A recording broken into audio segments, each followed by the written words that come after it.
Good afternoon, I'm Theo, and after all the excitement, I've decided to say that I'm going to leave Amazon. I'm going to start a new consultancy where we're going to start to look at what exactly DevOps is and how we can start transform it into something that you can use, like the side of this house that has a gateway but no door.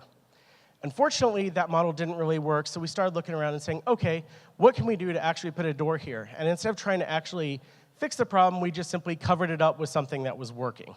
This is exactly what happens when you start looking at your current DevOps processes, which is why we've decided that we're going to start playing Frisbee with it, and we're just going to see who actually ends up with the Frisbee and hand it off to them. This way, you can't be assigned the blame for what's going to come forward, and when someone starts handing you a hammer, all you can think about is how you're going to get to that nail. With that, of course, you need to make sure you have someone supervising, because you don't want to make sure and keep all your fingers. And keep in mind that every time that you have a Star Wars reference, that there's somewhere beside trying to figure out exactly what the Force does for you. With that, I will leave you with the fact that Scooby-Doo does not, in fact, play and fly. This is really just an illusion to make you sure that DevOps is working and is an active culture. Thank you very much.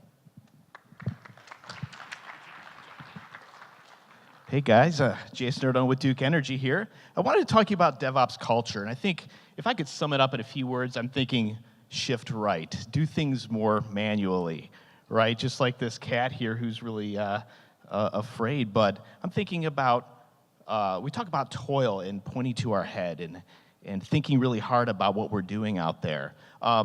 Be very deliberate in what you do out there in the field. Be very careful, look out for big boulders of Cold Fusion code from 1998 hitting you in the back of the head.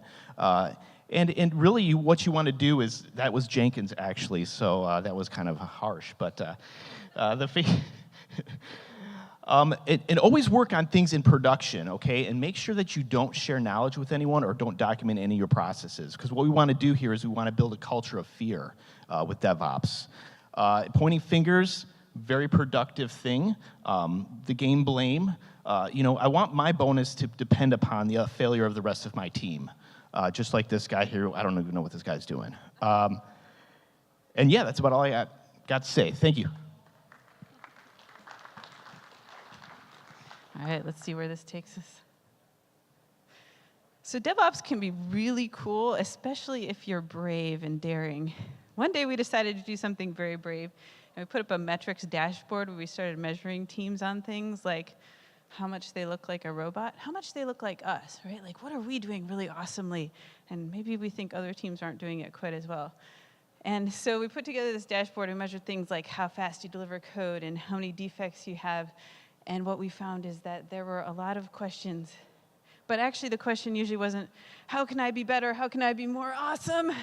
The question was usually, I think your metric is wrong. Would you please change your metric so that I look better, right? But the good thing about this, we took a step back and he said, the point of this is not to point fingers at each other. The point of this is to learn from each other. So what happened with the dashboard was actually kind of cool. We had a lot of conversations. And initially, a lot of people were like, I think you are crazy. What are you talking about? But we found that we actually had some very good conversations. We started to dig into what was going wrong that was causing these metrics to be all crazy. And we did change some of the metrics, but we also changed behavior. Thank you. Hi, my name is Chris Corriere, and I was going to talk about learning from failure. So that's a third way of DevOps is learning from failure, and what we have to understand is that user experience is an emergent phenomenon.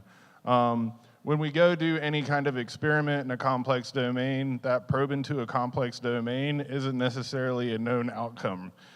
You've got to wrap on it and see what comes out, which is why it's important to run fail-safe, safe-to-fail experiments in parallel. It helps us figure out what we need to do to change our course and chart forward, which means we can't plan too far in advance. And part of learning from failure is knowing when to throw in the towel, when it's time to punt, when it's fourth and long. This is a problem I've got with plan, do, check, act, Shewhart cycle, the Deming stuff. It isn't always continuous improvement. If I'm running 3 experiments in parallel, I got to pull the plug on one of them eventually. Memento mori, right? Like remember death. nothing in this universe is permanent. Not me, not that guy. No matter how cool you are, everything has to come to an end, much like this Ignite karaoke segment.